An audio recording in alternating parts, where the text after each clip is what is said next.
మళ్ళీ నంది అవార్డులు ఇస్తాం. 10 ఏళ్లు ఈ కార్యక్రమం ఆగిపోవడం బాధాకరం. మంత్రి జూపల్లి ఘనంగా సినీ నటి శ్రీ కృష్ణవేణి శతవసంత మహోత్సవం అంటూ ఒక వార్త. నంది అవార్డులను గతంలో ఉండే నంది అవార్డు వస్తే పెద్ద గ్రేటు అట్లుంటుండే. కానీ కేసీఆర్ వచ్చిన తర్వాత నంది అవార్డులు తీసేసిండు. ఆయన ఇక ఏ అవార్డు లేకుండా అయిపోయింది. ఆయనే పెద్ద అవార్డు లెక్క అయిపోయాడు.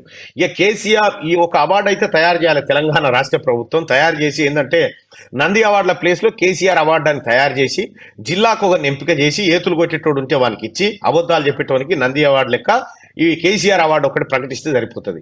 నంది అవార్డులు సినీ రంగాన్ని ప్రోత్సహించే విధంగా ఉండేటి.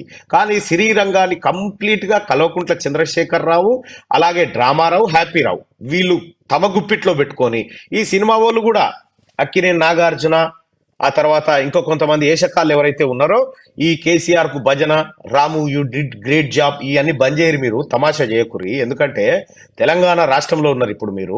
మీరు ఏది మొగన్ సొమ్ము తినుకొని ఇంకోని పాట పాడినట్టుగా ఈ డ్రామాలు బంద్ చేయరు. ఇప్పటికే తెలంగాణ రాష్ట్రంలో మీరు పొందాల్సిన రాయితీలు పొందిరు, కొట్టాల్సిన సంపద కొట్టేసిరు.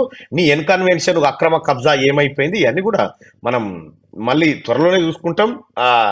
అక్కినేని నాగార్జున గారు మీకు ఖచ్చితంగా మీకు ఏది రిటర్న్ గిఫ్ట్ అయితే ఖచ్చితంగా తెలంగాణ ప్రజలు ఇవ్వాలని కోరుకుంటారు, ఇస్తారనే అనుకుంటున్నాం.